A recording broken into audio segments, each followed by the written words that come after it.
Fala galera, vamos então fazer a leitura da nossa última questão da playlist Colégio Naval 2020, beleza? Portanto, vamos fazer na íntegra a leitura da questão de número 44. Vamos lá? Considere dois navios de guerra, uma corveta e uma fragata, navegando paralelamente no mesmo sentido em um trecho retilíneo. Sabendo que a corveta apresenta comprimento 100 metros e se locomove em movimento uniforme com velocidade escalar média de 20 metros por segundo, e a fragata apresenta comprimento 130 metros e se locomove também em movimento uniforme, mas com velocidade escalar média de 10 metros por segundo.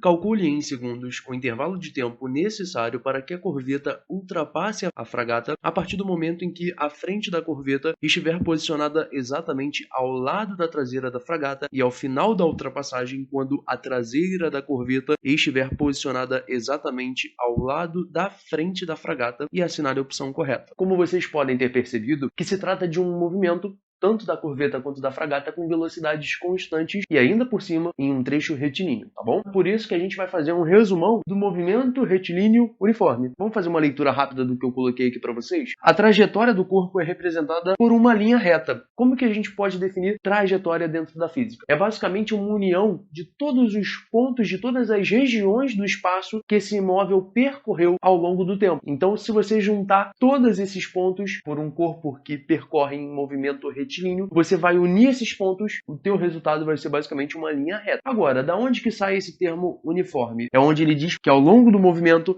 a velocidade é constante. Você não muda, você não varia a sua velocidade, mantém-se o mesmo valor do começo até o final. Beleza? E aqui embaixo eu puxei uma setinha que acaba sendo uma consequência dessa história de velocidade constante. São realizados deslocamentos iguais dentro de mesmos intervalos de tempo. Quer ver um exemplo? Imagine que eu esteja numa estrada com uma velocidade de 100 km por hora em relação ao referencial. Isso quer dizer o seguinte: a cada 1 hora de movimento eu tenho que me deslocar 100 km. Isso vai ser, via de regra, para todo o meu trecho. Daqui a gente abre então o conceito de velocidade média, beleza?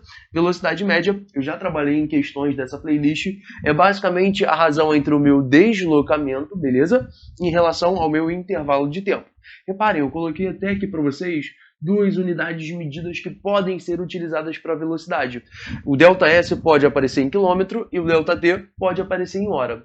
Essa unidadezinha aqui, ela aparece muito no nosso dia a dia. Os veículos, né, os velocímetros, eles sempre marcam aqui, pra gente, né, no Brasil principalmente, quilômetros por hora, tá bom?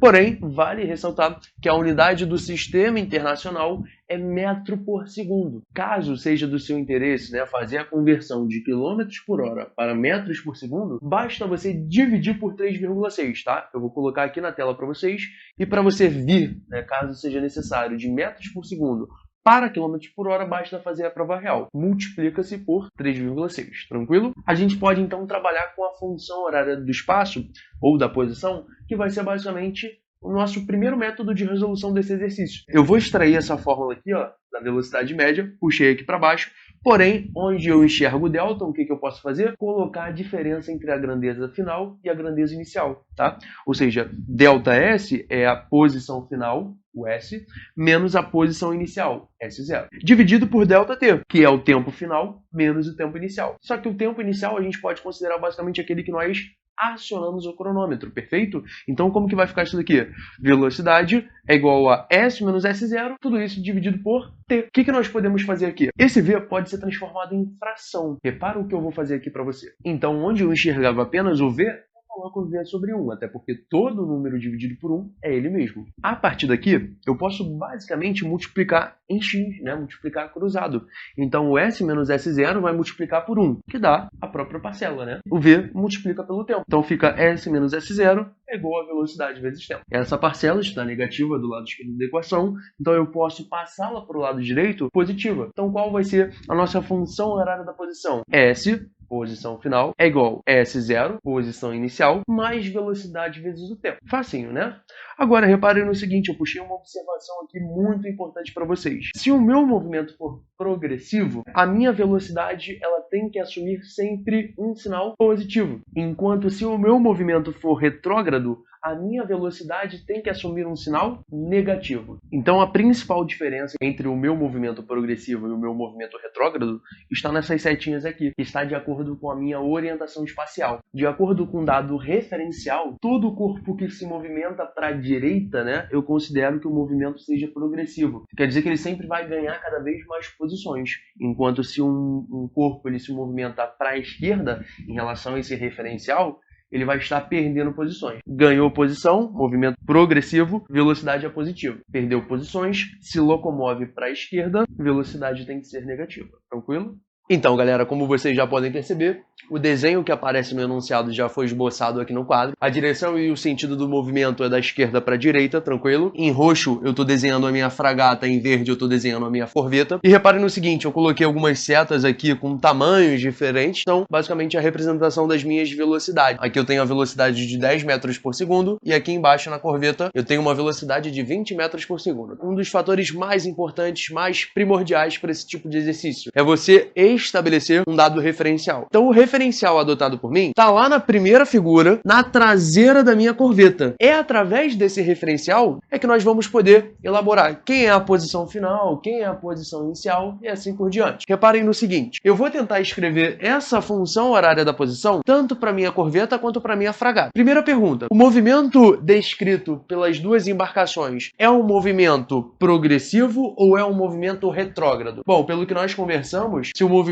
está para a direita em relação a esse meu referencial, é um movimento progressivo, ou seja, as duas velocidades, na hora que eu for escrever essa equação, tem que apresentar sinais positivos. A posição final da corveta, olha a posição final aqui isolada, é igual em relação ao meu referencial, a minha corveta, né, a frente dessa corveta, ela se encontra a 100 metros de distância. Então no S0 da corveta eu coloquei o 100. Aqui, como eu te disse, é um movimento progressivo, tem que ter um sinal de mais ao lado da velocidade, mais 20 vezes o tempo. Já em relação à minha fragata, a posição final da minha fragata é igual. Qual é a posição inicial dela em relação àquele nosso referencial? Bom, ela se encontra, ó, 100 mais os 130 metros dela. Tudo isso daqui representa a posição inicial da minha fragata em relação ao referencial. Aqui, eu também coloco um sinal de mais para representar novamente o movimento progressivo dessa fragata, tudo bem? Nós acabamos de elaborar aqui as duas posições finais. Bom, eu descrevi para vocês duas situaçõezinhas ali. A primeira é onde eu alego que a posição final da corveta é igual à posição final da fragata. Mas não é isso que está acontecendo no exercício. Carelli, quando que seria uma situação da posição final da corveta se a mesma posição final da fragata? É quando as duas frentes se alinhassem. Você percebe que a fragata está se movimentando. A corveta também está vindo. Chegaria um momento, né, que as frentes dela ficariam unidas. A partir daqui, ao longo do movimento, você começa a elaborar a ultrapassagem. Quando que você termina a ultrapassagem? Quando a parte de trás da tua corveta fica alinhada com a parte da frente da sua fragata. Toma muito cuidado. Com certeza,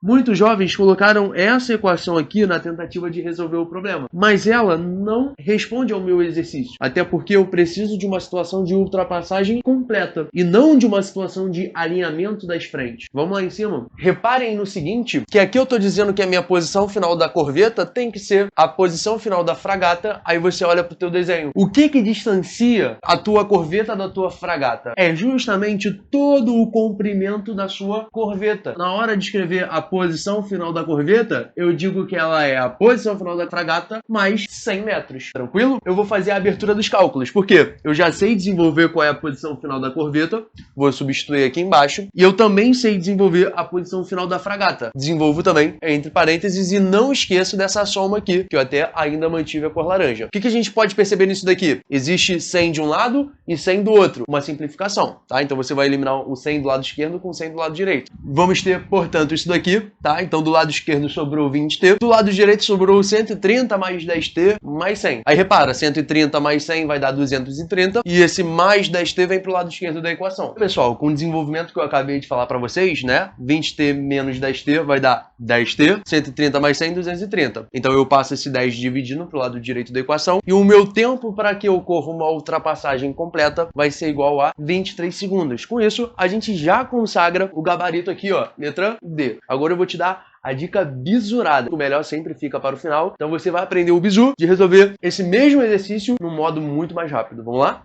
Bom, o bizu da vez, então, vai ser a utilização da velocidade relativa, desse conceito que mata muita questão de forma rápida na física, tranquilo? Aqui eu tentei colocar dois corpinhos, um corpo A e um corpo B, que se movimentam com velocidade VA e VB. Nesse caso, eu desenhei as velocidades na mesma direção e mesmo sentido. É importante ressaltar isso, tranquilo? Como que eu calculo a velocidade relativa de A em relação ao B? Vai ser justamente a diferença entre as intensidades das velocidades. Por exemplo, se eu pego o próprio exemplo do meu exercício, tá? Onde ele dizia que eu tinha a minha fragata com 10 metros por segundo e a minha corveta com 20 metros por segundo, eu vou tentar elaborar qual a velocidade relativa entre a minha corveta e a minha fragata. Você já sabe que é apenas fazer a diferença entre os valores porque eles estão na mesma direção e mesmo sentido. Então o 20 em relação ao 10 vai dar 10. Mas olha que interessante o que a gente pode fazer aqui. Como você já deve ter percebido, alguma coisa está estranha, né? Você não está vendo mais aquela setinha do vetor velocidade da fragata e agora a setinha do vetor velocidade da tua corveta foi modificada para 10. De fato, eu tirei a velocidade da fragata, é como se eu tivesse parado ela, deixado ela em repouso. Se eu paro essa fragata, eu tenho que também modificar a velocidade da minha corveta. Basicamente, a minha fragata está em repouso, corveta está em movimento, com velocidade de 10 metros por segundo. Basta você aplicar agora a ideia da velocidade média, ΔS sobre ΔT. Ou seja, a velocidade, que é 10 metros por segundo, e o deslocamento para ter ocorrido uma ultrapassagem completa pelo quadro que a gente viu anteriormente, eu tenho que percorrer, além dos 130 metros da tua fragata, os 100 metros da sua corveta, beleza? Tudo isso dividido pelo intervalo de tempo ΔT. Aí eu vou trocar de posição, o 10 com ΔT. Ficou muito tranquilo, né? 230 dividido por 10, basicamente sobra aí pra gente 23 segundos, confirmando a alternativa letra D.